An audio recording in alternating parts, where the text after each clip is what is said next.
Shalom, selamat pagi saudara-saudariku yang dikasihi Yesus Kristus Sang Putra Allah. Kita bertemu lagi dalam Renungan Pagi yang dibawakan oleh Pendeta Drison Ginting dengan tema khas Bersama Allah di Waktu Fajar. Semoga firman Allah bersama Anda sepanjang hari. Selamat pagi saudara yang kekasih dimanapun kita berada, semoga kita dalam keadaan sehat saja.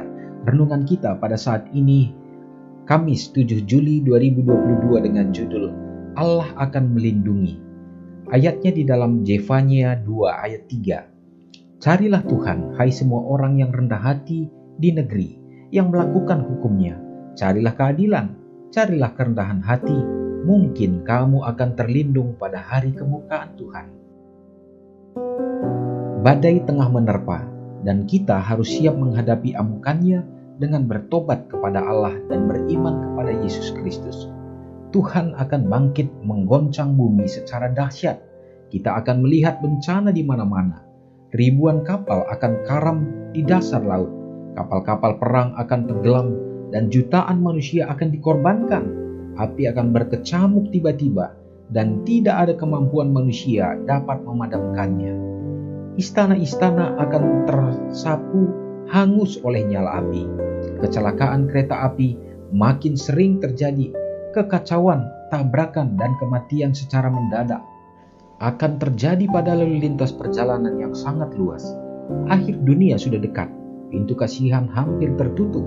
Oh, marilah kita mencari Allah semasih dapat ditemui. Panggillah Dia semasih dekat. Tuhan melarang bahwa saya harus berhenti memperingatkan saudara. Orang muda, carilah Tuhan dengan segenap hatimu. Datanglah dengan semangat. Dan ketika engkau dengan tulus merasakan bahwa tanpa pertolongan Tuhan, engkau pasti binasa. Ketika engkau terengah-engah seperti rusa yang merindukan aliran air, maka Tuhan akan segera menguatkan engkau. Maka kedamaianmu akan melewati semua pemahaman. Jika engkau mengharapkan keselamatan, engkau harus berdoa, mengambil waktu. Jangan terburu-buru dan sembrono dalam berdoa. Mintalah kepada Tuhan agar Ia mengerjakan di dalam hidupmu reformasi yang menyeluruh, agar buah-buah rohnya dapat tinggal di dalam hidupmu dan engkau dapat bersinar seperti terang di dunia. Janganlah menjadi penghalang atau kutukan untuk tujuan Tuhan. Engkau bisa menjadi penolong dan berkat. Apakah setan memberitahukan kepadamu bahwa engkau tidak dapat menikmati keselamatan dengan penuh dan cuma-cuma? Jangan percaya kepadanya. Saudara yang kekasih dalam nama Tuhan, firman Tuhan menunjukkan kepada kita bahwa pertandaan zaman semakin dekat. Peristiwa-peristiwa yang terjadi pada akhir-akhir ini mengamarkan kita untuk melihat bahwa semua itu sesuai dengan apa yang dinyatakan lewat Alkitab, bahwa gelombang cobaan sedang menerpa dunia kita. Umat-umat Tuhan mendapatkan tantangan yang semakin berat dari penguasa kegelapan. Saatnya bagi umat-umat Tuhan secara rohani harus bangun, oleh karena kita terkadang dibuai dan ditidurkan di dalam keinginan-keinginan duniawi yang membuat kita semakin betah, dan terkadang kita melupakan tujuan kita yang sesungguhnya, yaitu untuk tetap setia dalam menantikan kedatangan Tuhan. Dan juga terkhusus bagi orang-orang muda, amarannya, carilah Tuhan selagi Ia berkenan ditemui. Carilah Dia dengan segenap hatimu, sehingga kita akan dikuatkan, diberikan semangat, dan hati kita diubahkan untuk semakin bersuka dalam menantikan Tuhan. Semoga perlindungan Tuhan senantiasa menjadi bahagian kita. Mari kita sama-sama berdoa. Bapa yang bertahta di dalam kerajaan surga, kami puji Engkau ya Tuhan pada hari ini, di hari yang baru yang Tuhan berikan.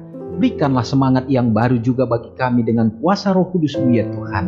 Karena kami menyadari kejadian kami dahsyat dan Tuhan memiliki rencana yang terindah di dalam pemulihan umat-umat-Mu untuk menjadi serupa dengan karakter Kristus. Di saat ini ya Tuhan, kami sangat bersyukur oleh karena berkat Tuhan untuk kami dapat menjalani hari-hari kami lebih baik lagi di saat-saat pandemi yang semakin meredah. Dan tentunya ini menjadi satu hari yang indah untuk dengan penuh pengharapan kami bisa kembali melakukan kegiatan aktivitas. Tapi biarlah semua ya Bapa, kami tetap bersandar kepada Tuhan. Biarlah Engkau akan memberikan kesehatan dan kekuatan bagi kami umat-umat-Mu. Kami percaya bahwa masa-masa kedatangan Tuhan sudah semakin dekat. Ampunkanlah kami ya Bapa, untuk dapat berjalan bersama dengan Tuhan di dalam kebenaran-Mu. Tuhan memberkati kiranya umat Tuhan yang berada di dalam masa-masa kesulitan sekarang ini, yang terkadang membuat umat-Mu dapat menjadi lemah iman oleh karena berbagai faktor yang terjadi, yang terkadang dapat menjadi satu alat untuk melemahkan umat-umat-Mu. Yang membutuhkan pekerjaan, biarlah Engkau tunjukkan yang terbaik ya Tuhan. Demikian juga dalam segenap rencana-rencana kehidupan Tuhan akan tuntun, supaya dapat berjalan sesuai dengan kehendak-Mu, menjadi berkat bagi umat-umat-Mu. Hamba-Mu berdoa juga bagi saudara-saudara kami yang sedang terbaring dalam keadaan sakit, baik di rumah, demikian juga di rumah sakit ya Tuhan. Biarlah Engkau juga memberkati, memberikan pemulihan, dan memberikan berkat untuk mencukupi segenap kebutuhan dan keperluan, sehingga ya Tuhan, mereka akan bersuka cita merasakan kehadiran Tuhan dalam hidup mereka. Tentu ya Bapa, di samping itu begitu banyak umat-umat-Mu yang merasakan berkat-berkat. Biarlah kiranya Tuhan juga menjadikan itu menjadi penguat bagi iman kerohanian dan membuat mereka semakin setia ya Bapa. Terima kasih Tuhan untuk semua jaminan berkat-Mu. Mengampuni dosa kami. Doa ini kami serahkan di dalam nama Yesus. Amin. Selamat pagi, Tuhan Yesus memberkati. Ingatlah Matius 5 ayat 13-16. Biarlah kamu menjadi garam yang mengasinkan dan terang yang menyinari kehidupan orang lain. Jangan lupa subscribe, like, dan share ke seluruh dunia.